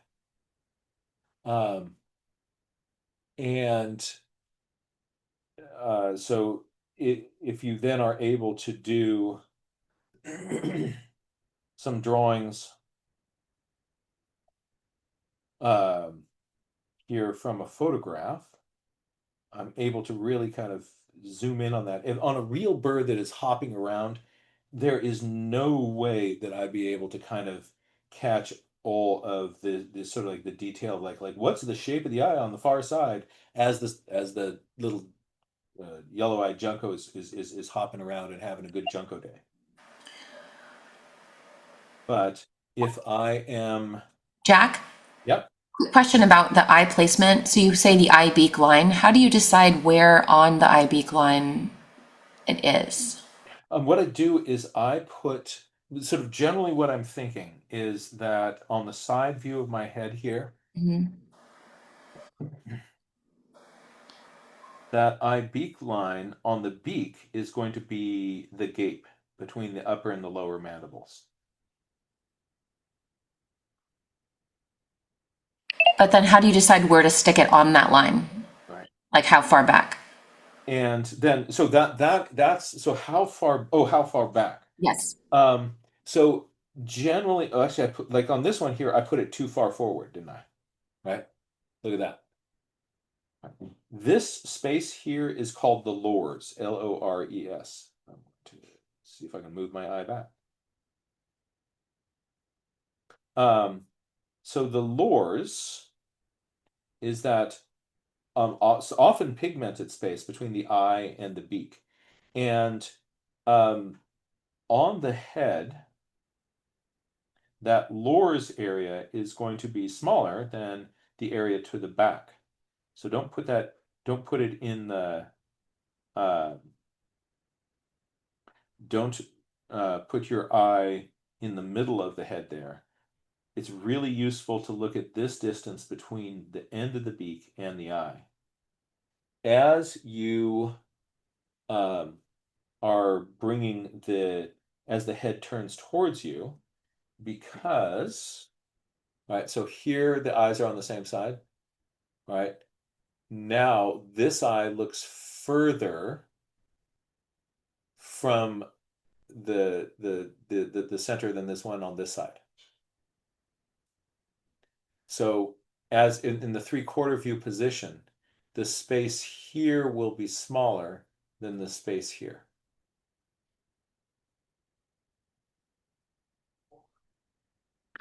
So I want to kind of give my bird some room for those lures. Thank you. But That's helpful. but especially if you've got um,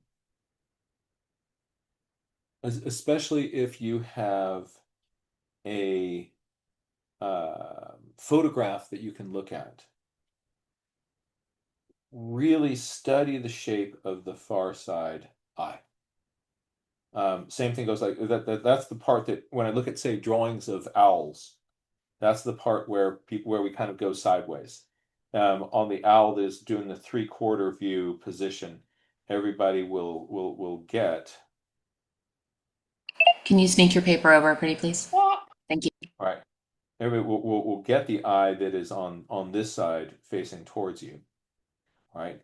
And then when we kind of get in here, this eye here is the one that is going to really confuse people. So that far side eye, if you can, spend some time sort of studying that. That will make you happier. All right, so here's another 3/4 position front. Love these disco pants. And what I'm going to do is just the same thing. Here's my back. Zoom one step away. All right, there's my back. Ball for head. This one isn't 3/4 view with its head. Neck comes down, neck comes down. There's an angle change. Stick in a ball, stick in a wing. And then what am I going to do with my legs? I'm going to have one coming straight and the other one at an angle. Ha! Who knew? You did. That's who. Where is this thing's center line? Probably somewhere in there. On this one with no real patterns on it, that's not as critical. But those leg angles are just so cool.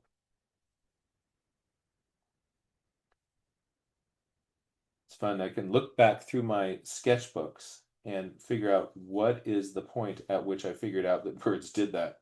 Because before that, everybody was all the birds had these parallel legs coming down. And then there's the back view. And the back view is very much like the front view, except it's from the back. So you don't have to draw the breast, but you do have all of this wing stuff going on. So let's just sort of think about this. So it's going to be another kind of stacked drawing. How we do it, we're going to do it the same way. We're just going to come around the side of that head. And what kind of angles do we see? I'm going to give myself a ball for my head. I'm going to come around and then put in an oval for my body. And let's stick a tail on that. And then on this cool thing, we have this great little center line. Center tail feathers are looking really cool. This one's looking off a little bit to the right.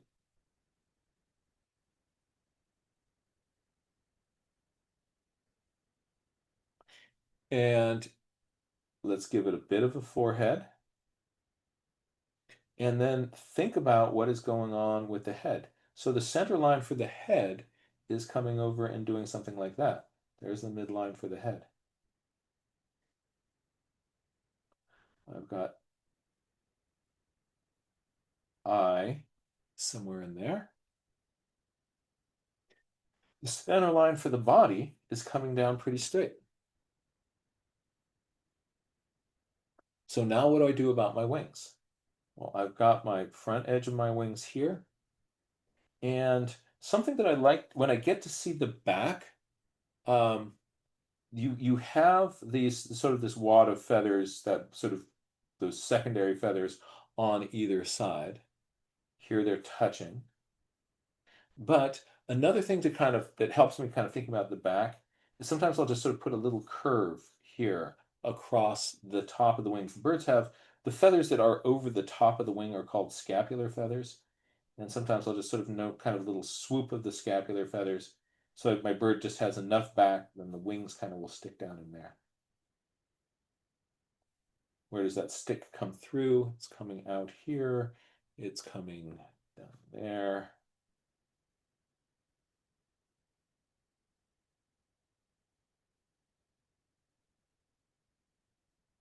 Let's take a look at another back view. Let's do this one as a 60-second bird. Before we do, notice how short the wings look from this angle. So wings that have a big length, but if I see them from a foreshortened angle, then they look short. Let me get one that has.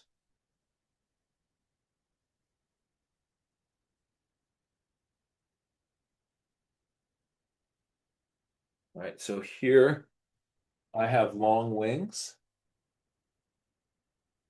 and when I look at it from the back here, those wings, if they're pointing towards me, the whole thing feels short, feels long, feels short. So we're getting those foreshortened look on those wings right there. Right? So here I go. Whoops, not where I go. Let me jump to a new page. Yay, new page. Thank you. I'm going to first go down the back of this bird. So this bird's head has an interesting angle, right? And then we're going to rock down the back there. I'm going to give it a ball for a head. And it is looking over in this direction. Underneath the bill, the neck comes down, kind of goes out a little bit. And then I'm going to stick body down below that.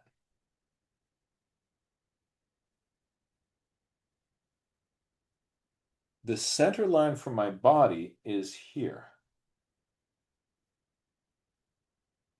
So here's where my kind of back and scapular feathers go. I'm going to have a wing that tucks in here and a wing that tucks in here. So those leading edges of the wing. And then I'm going to put a ball of feathers on top of that, and I'm going to put a ball of feathers on top of that. And so what I get is, when I'm looking at the wings themselves, I have this little H shape.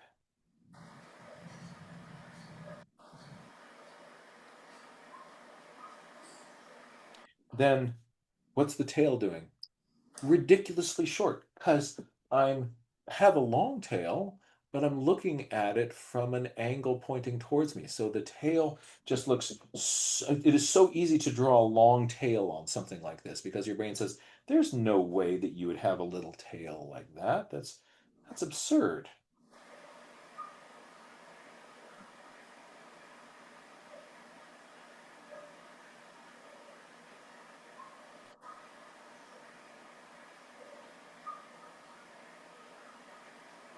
So that is kind of how I'm framing in this bird.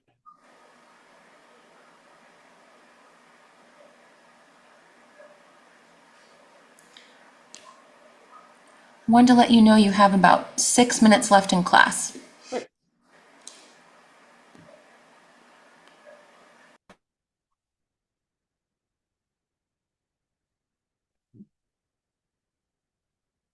So let's take a look at another, actually not you, let's take a look at you. Yeah, that's a fun angle. All right, so here is um, uh, what used to be the rufous-sided towhee. This is the eastern version. Um, or is their bird still a rufous-sided towhee? What is the eastern version of? Ours became the spotted towhee.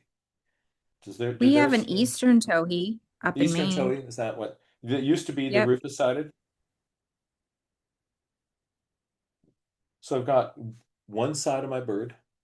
I've got a head, and we're looking this way. We are coming down and out and back. Body in here is going to be shorter because we're foreshortened. And then we have a tail that is going to be sticking up in here. wing, the ball.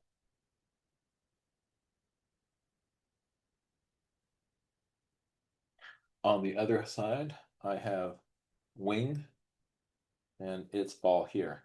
Do you remember the eye on the far side of the head? The other thing I want to encourage people to really zero in on is the wing on the other side of the body. This wing here, we know what to, if you study the bird wing, this one we get comfortable with. Um, and again, in a future class, we kind of do a deep dive into kind of the anatomy of a bird wing. But the one that you'll see on the far side of the body um, will at the start feel really counterintuitive, and um, it deserves some special love and attention. So just as you kind of pause to see what is the um, what is the wing doing on the eye doing on the far side of the head, getting that wing is also going to be really, really helpful for you.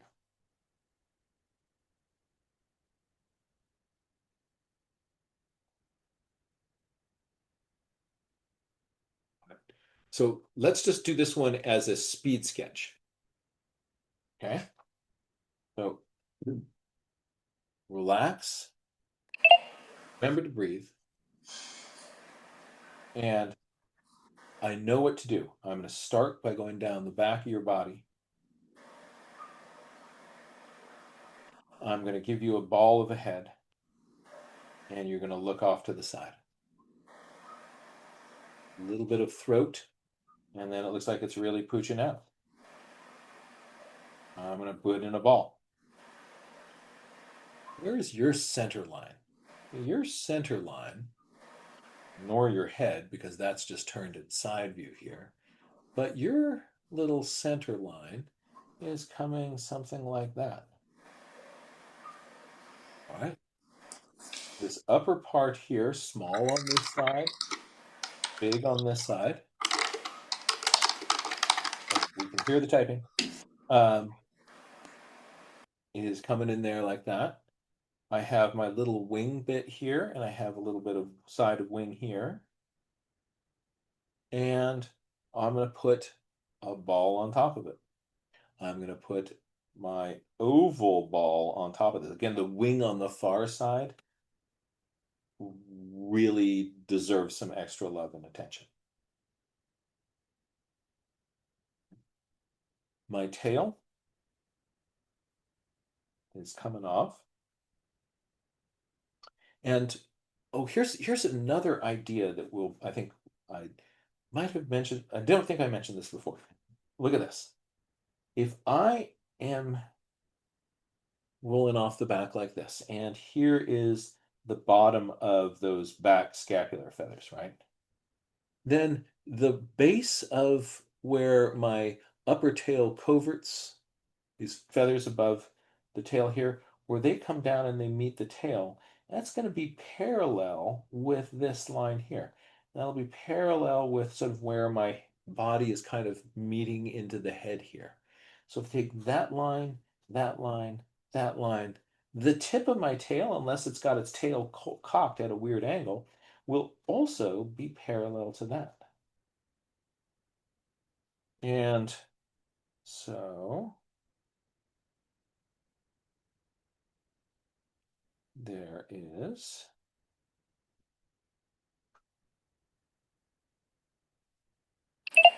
So maybe wrap up this drawing, Jack. I know you have a hard stop at 3 o'clock, Yeah. Oh, thank you for reminding me of that. nearly 3 o'clock right now. So I think wrap this sketch up and then we should wrap up our class. All right.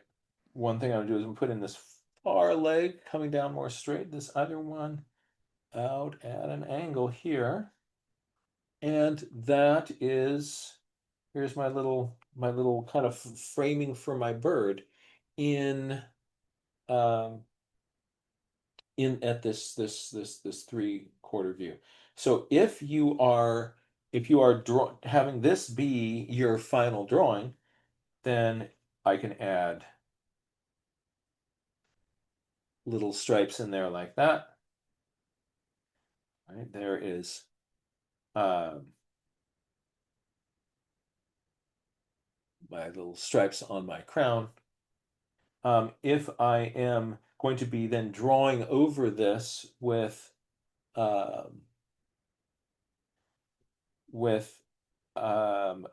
another pencil, then I would leave this original drawing as just a light frame, and I would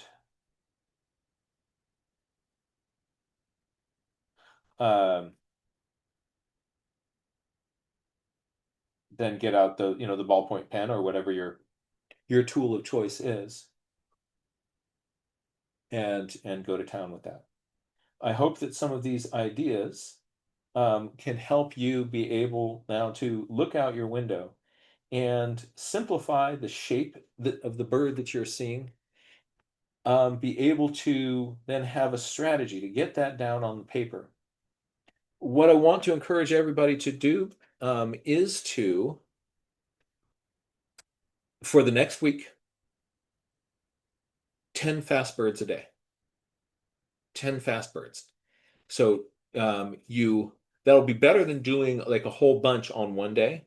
Just maybe before you go to bed, give yourself just 10 fast birds. Take 10 minutes, do 10 birds. Then the next day, you're having your cup of coffee in the morning, have your sketchbook there, get on Bird Pixel.